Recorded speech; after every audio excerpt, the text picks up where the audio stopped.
Hello, my lovely students. How are you all? This is Mansi. Welcome back to the session. So now we are going to start with a very important session for you guys. अभी तक बहुत बच्चों को ये confusion है कि syllabus में change आया है, फिर से बुक्स नहीं आ गई हैं, फिर से बहुत सारी चीज़ें डिलीट हुई हैं या ऐड ऑन हुई है. तो बेटा सेशन स्टार्ट करते ही मैं आपको ये क्लियर कर देती हूँ, there is no change in the syllabus. कोई चेंज नहीं है.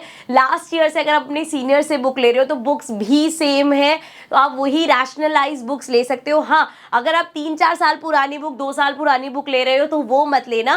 गो बाय न्यू बुक या लास्ट ईयर वाले बच्चों से आप बुक ले सकते हो अगर उनके पास रैशनलाइज बुक्स है तो. उसके अलावा एक बार सिलेबस चेंज हुआ है, एक बार आपके एनसीईआरटी में चेंजेस हुए हैं, उसके अलावा देयर इज नो चेंज. ठीक है, पहले ये क्लियर कर दिया. अब इस सेशन का मोटिव ये है कि हम डिस्कस कर ले भाई ये जो हमारा लक्ष्य 2025 बैच है उसमें हम ये पूरा सिलेबस में बार कह रही हूँ हम दोबारा से कवर कर रहे हैं. सो कैसे कैसे करने वाले हैं, मैथ्स और साइंस क्या कितने कितने चैप्टर्स हैं, साइंस में फिजिक्स केमिस्ट्री बायो में कैसे डिस्टिंग्विश होगा, किस तरह से हम चैप्टर्स को लेके चलेंगे, सब मैं इस सेशन में डिस्कस करने वाली हूँ. I will try my best कि इस सेशन को शॉर्ट एंड सिंपल रखें. ऑल्सो जिन बच्चों को प्रॉब्लम है कि मैम एक्स्ट्रा क्वेश्चन कहाँ से करेंगे, वो सब सॉल्यूशंस मैं इस सेशन में आपको देने वाली हूँ. So let's get started. सबसे पहले बच्चे बात कर लेते हैं मैथ्स की. तो भैया मेरे को ऐसा लगता है कि 10th क्लास की एनसीईआरटी की मैथ्स की बुक खोलते ही ना सबसे पहला क्वेश्चन आपके दिमाग में आना चाहिए ये 9th की बुक तो नहीं है, क्योंकि इतने सारी चैप्टर्स के नेम है जो आपको सेम मिलेंगे. जैसे पॉलिनोमियल्स, अगर हम रियल नंबर्स की बात करें तो वो भी हमारा नंबर सिस्टम था.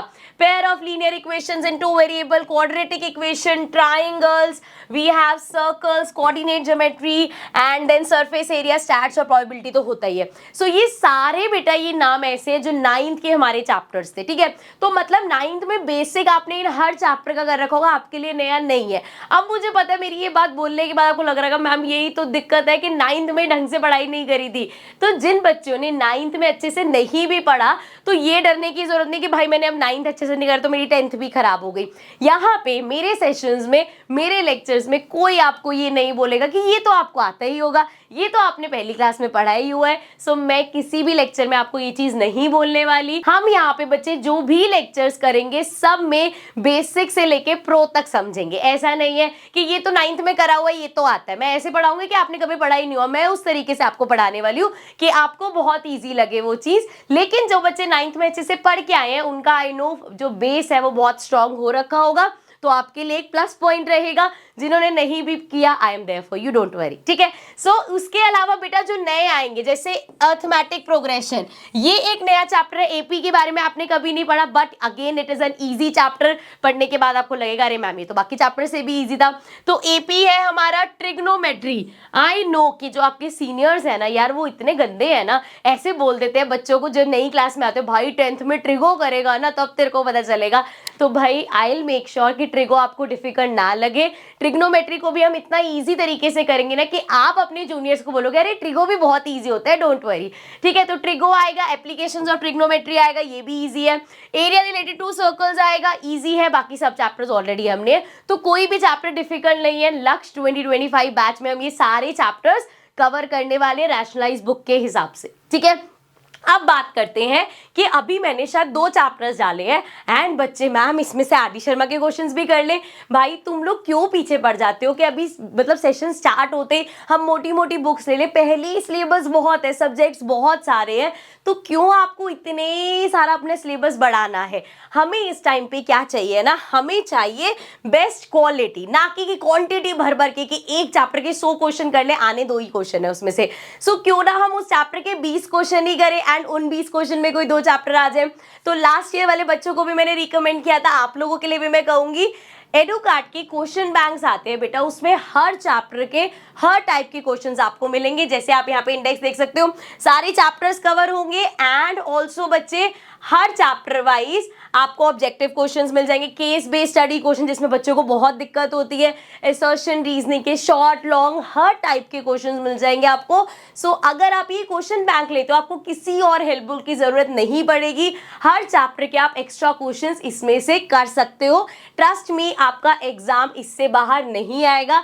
ये आप पुराने बच्चों से भी पूछ सकते हो जिन्होंने एडुकार्ट की बुक ली है, उनको पता है कि कहीं जो आपके एग्जाम में क्वेश्चंस आए थे वो इन बुक से बाहर नहीं आए थे। तो मतलब वो मोटी मोटी बुक्स करने की जगह अगर आप क्वेश्चन बैंक्स को साथ साथ लेके चलोगे तो आपको कभी भी टेंशन नहीं होगी एक्स्ट्रा क्वेश्चंस की, ठीक है। इसके अलावा एक तो हर टाइप के मिल जाएंगे। देन बच्चे एक बहुत अच्छी चीज इसमें ये है कि हर क्वेश्चन में ना ब्रेक डाउन दे रखा है मार्क्स का, कि जैसे भाई जैसे हमें होता है ना कि इसका आंसर ऐसे लिख दिया तो हमें पता है हर स्टेप के मार्क्स होते हैं, तो यहाँ वो एक्सप्लेन कर रखा है कि भाई ये स्टेप के हाफ मार्क है, इस स्टेप के हाफ मार्क है, तो आपको क्लियर भी रहेगा और याद रहेगा दिमाग में कि भाई ये स्टेप्स मिस नहीं करने, इसके भी मार्क्स होते हैं। एंड एक जो मुझे बहुत अच्छी चीज लगती है, ये जो टॉपर्स कॉर्नर होता है, इसमें आपको एग्जाम में कैसे आंसर लिखना है, जो ये बच्चे टॉप करते हैं वो किस तरह से प्रेजेंट करके आते हैं, तो आंसर को कैसे प्रेजेंटेबल बनाना है वो आपको यहाँ से मिल जाएगा। सो ये तो मैथ्स की बात हो गई। साइंस में भी बुक है, वो भी डिस्कस करेंगे, उसमें क्या क्या चीजें हैं वो भी डिस्कस करेंगे। पूरा बंडल ही ले सकते हो आप, बट उस पे आते हैं, पहले ये डिस्कस कर लेते हैं। चैप्टर्स बात कर लेते हैं। साइंस के चैप्टर्स की बात करें बेटा तो स्टार्ट होगा हमारा केमिकल रिएक्शन एंड इक्वेशन से। सो पता ही है, नाम से पता चल रहा है केमिस्ट्री का चैप्टर है। Then we have acid basis and salt, फिर से chemistry. Metals and non metals, फिर से केमिस्ट्री बच्चे। एंड कार्बन एंड कंपाउंड्स, फिर से केमिस्ट्री। जो केमिस्ट्री के 4 चैप्टर्स है बच्चे हमारे पास, और चारों चैप्टर्स को मैं ये नहीं कहूंगी बहुत इजी चैप्टर्स है, बट इतना जैसे चैप्टर 1 तो डल चुका है, आपने देखा है इतना बेसिक से मैंने उसमें समझाए हुए ना कि अगर आपने 9th 8th 7th में भी केमिस्ट्री ढंग से नहीं पढ़ी तब भी आपको वो चैप्टर अच्छे से समझ में आ जाएगा। आपको बस ये प्रॉमिस करना है भाई कि आप लक्ष्य बैच को स्टार्टिंग से लेके एंड तक फॉलो करने वाले हो तो आपको ये चैप्टर्स मुश्किल नहीं लगेंगे, क्योंकि केमिस्ट्री एक चीज़ है जो बच्चों को बहुत डिफिकल्ट लगती है, ठीक है। सो ये 4 चैप्टर्स केमिस्ट्री के हो गए बच्चे। देन लाइफ प्रोसेसेस हमारा बायो का चैप्टर है, कंट्रोल एंड कोऑर्डिनेशन बायो का है। हाउ डू ऑर्गेनिज्म और रिप्रोड्यूस, ये हमारे पास बायो का है। हेरिडिटरी बायो का है। सो हमारे पास ये 1 2 3 4 चैप्टर्स हो गए बेटा बायोलॉजी के, ठीक है। अगेन ये भी इजी है, हमारे पास हो जाएगा। देन वी हैव फिजिक्स के चैप्टर। सो लाइट हमारा फिजिक्स है, ह्यूमन आई हमारा फिजिक्स है, इलेक्ट्रिसिटी फिजिक्स है, मैग्नेटिक इफेक्ट एंड करंट हमारा फिजिक्स है, एंड आर एनवायरमेंट। ये जो आर एनवायरमेंट वाला चैप्टर है ना, यूजली हम इसको बायो में ही लग देते हैं, बट ये बेसिकली इन्वायरमेंटल स्टडीज का है, तो ये तो समझ लो बहुत ही ईजी चैप्टर है, ठीक है। इसको काउंट भी नहीं करोगे तो चलेगा। सो ये हमारा बायो में रखना चाहो बायो में रख लो, नहीं तो इन्वायरमेंटल स्टडीज का चैप्टर है ये। सो फिजिक्स के बेटा 1 2 3 4 चैप्टर्स ही हमारे फिजिक्स के, तो 4 चैप्टर करके हमारा सिलेबस खत्म हो जाएगा। अब इसमें कंफ्यूजन बच्चों को ये, जैसे मैंने फर्स्ट चैप्टर डाला तो मैम नेक्स्ट चैप्टर बायो का होगा, फिजिक्स का होगा, या पहले केमिस्ट्री खत्म कराओगे, तो बेटा हम साथ साथ सब कुछ लेके चलेंगे। जैसे अगर हमने फर्स्ट चैप्टर केमिस्ट्री का किया है, then we'll move to bio, एक चैप्टर बायो का लेंगे, देन एक चैप्टर फिजिक्स का, एंड इसी तरीके से चलते रहेंगे। सो केमिस्ट्री फिजिक्स बायो, ऐसा नहीं कि पहले चारों चैप्टर केमिस्ट्री के करेंगे देन आगे बढ़ेंगे। सो हम एक एक चैप्टर हर उसका लेते हुए कंप्लीट करेंगे सिलेबस, ठीक है। आगे अब बात कर लेते हैं भाई, इसमें भी हमें एक्स्ट्रा क्वेश्चंस वगैरह चाहिए, तो जैसे मैंने बोला जैसे आपकी मैथ्स की बुक है एडुकार्ट की, उसी तरीके से एडुकार्ट की साइंस की बुक भी आती है। इसमें आपको क्या क्या मिलेगा, सेम उसी तरह बेटा यहाँ पे हर टाइप के क्वेश्चन मिल जाएंगे, चाहे वो एमसीक्यू हो, चाहे वो आपके ऑब्जेक्टिव क्वेश्चंस है, केस बेस्ड स्टडी क्वेश्चन है, वेरी शॉर्ट आंसर्स वाले, शॉर्ट आंसर्स वाले, लॉन्ग आंसर वाले, केस बेस्ड स्टडी वाले question, and real life experience से बेस्ड क्वेश्चन जो आते हैं, कंसेप्ट क्लियरिंग जिसमें होती है, वो सब आपको इस बुक में मिलेगा। ऐसा नहीं है कि बस क्वेश्चन बैंक का नाम है इसका तो इसमें सिर्फ क्वेश्चन ही है। सो आपको टॉपिक्स भी एक्सप्लेन करे हुए हैं, जैसे यहाँ पे आप देख सकते हो हर चैप्टर के आपको शॉर्ट में भी, इस तरह इसको आप बोल सकते हैं शॉर्ट नोट्स जिसको हम बोलते हैं। सो वो शॉर्ट नोट्स भी आपको यहाँ पे मिल जाएंगे, एंड अगेन वो ब्रेक डाउन मिल जाएगा। एंड जो बेस्ट चीज है ना, जैसे ये एमसीक्यू का एक क्वेश्चन है बच्चे, इसको भी इतने अच्छे से एक्सप्लेन करके अगर आप सेल्फ स्टडी कर रहे हो ना, तब भी ये बुक आपके लिए सफिशिएंट है। एक एक छोटे से छोटे आंसर को पूरा एक्सप्लेन करके लिखा हुआ है कि आपको कोई डाउट ना रहे, ठीक है। सो यहाँ पे आप इन बुक्स को परचेज कर सकते हो, नीचे डिस्क्रिप्शन में मैं आपको लिंक दे दूंगी, बाय लिंक, उस लिंक से डाउनलोड करोगे बेटा डिस्काउंटेड प्राइस पे मिलेगा। So click on the link, Amazon वगैरह का लिंक है, वहां से आप परचेज कर सकते हो, एंड बंडल परचेज करोगे तो और ज्यादा प्राइस कम हो जाएगा।